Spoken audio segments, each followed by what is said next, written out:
साधक परिवार आपको दिखाए सच का आईना।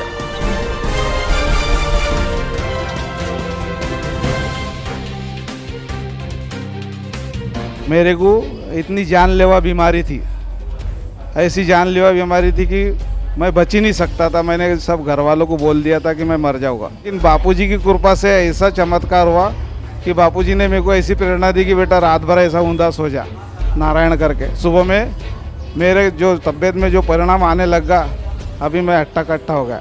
बापू के आश्रम में तो मैं बोलता कि जो इंसान को भगवान बनाते हैं बापू के आश्रम में। मेरा नाम दिलीप भाई दादरे है। हम बापूजी से 1992 से हम जुटे हुए हैं और हमारे जीवन का जो बापूजी ने हमारे को दिया है ज्ञान। मेरे को इतनी जानलेवा बीमारी थी, ऐसी जानलेवा बीमारी थी कि मैं बच ही नहीं सकता था। मैंने सब घर वालों को बोल दिया था कि मैं मर जाऊंगा, लेकिन बापूजी की कृपा से ऐसा चमत्कार हुआ कि बापूजी ने मेरे को ऐसी प्रेरणा दी कि बेटा रात भर ऐसा ऊंधा सो जा नारायण करके। जब तक मुर्गा भांग देगा जब तक मैं सोता रहा वैसा का वैसा। और सुबह में मेरे जो तबीयत में जो परिणाम आने लगा, अभी मैं हट्टा कट्टा हो गया। कैसे जुड़े थे बापू के साथ? मैं हमारा एक सिंधी भाई था लीनियर बस स्टैंड के ऊपर, वो सिंधी चाचा ने हमारे को वहाँ लेकर गया था। और मैं मेरे पिताजी को बोल रहा था, मेरे को जानलेवा बीमारी थी कि पिताजी मेरे को गुरु करके दो, गुरु बिना ज्ञान नहीं। मैं मूर्खता भरा मेरा दिमाग है।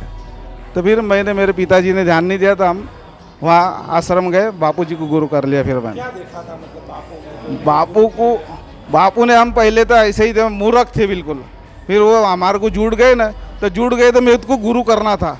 मैंने गुरु करने के बाद में जैसा बापू ने बोला वैसा नियम चालू कर दिया, सेवा चालू कर दिया, सत्संग चालू कर दिया। सत्संग सुन के सेवा करके ऐसा कुछ हमारे को मिला कि हम बता नहीं सकते। अंदर का खजाना जो मिला है हमारे को। लेकिन लोगों का तो ऐसा कहना है बापू तो गलत है, तो बापू के आश्रम में गलत होता है। कितनी सच्चाई है उसमें? तो उसको उनको मालूम ही नहीं ना, ये सत्संग में सुना ही नहीं, बापू के आश्रम में गए नहीं, सेवा किए ही नहीं कि सदगुरु की सेवा के क्या फल होता है, उनको खबर ही नहीं ना।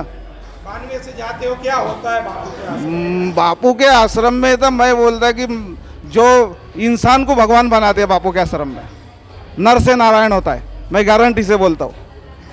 बीमारी थी, डॉक्टर ने मना कर दिया था कि हाँ, मेरे खुद को विश्वास नहीं था हमारे को कि मैं बचूंगा। हाँ, सब मेरे घर वाले रोने लग गए थे, क्योंकि अनाज खाता था, पचता ही नहीं था। एक आधे घंटे में 2 घंटे में संडास के निकल जाता था। फिर बचने का कौन सवाल है। लेकिन बापू ने प्रेरणा दी 8 बजे से सोया ऊंधा ऐसा हाथ करके, भगवान का नाम लेके, सुबह से मुर्गा बांग देगा जब तक, सुबह से मेरी तबीयत में सुधार आना चालू हो गया। लेकिन हमारे ऊपर बापू की कृपा, हमने बापू को जाना, बापू की कृपा से हमारे को बापू ने अपना लिया, सेवा की, सत्संग सुना। सेवा, सत्संग और साधना ये त्रिगुण है। सत्संग, सेवा और साधना से जिसके जीवन में ये उतर जाएगा, ये बापू को कभी नहीं छोड़ सकता। बापू की रिहाई होनी चाहिए। रिहाई?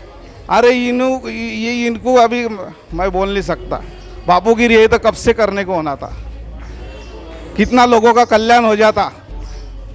आज देख रहे गलत काम करने वाले भी छूट जाते। गलत काम करने वाले सब मालूम है सबको, सरकार को गलत काम करने वाले छूट जाते। मोदी साहब भी जानते, ये भी 4-4 बार बापू के नतमस्तक हुए ले, फिर भी ये बापू को समझ रहे नहीं है। उनको समझकर बापू की रिहाई करवानी चाहिए कि इन्होंने बिना गए कर देने को होना था कब से। हमारा भारत कहाँ से कहाँ चल जाता।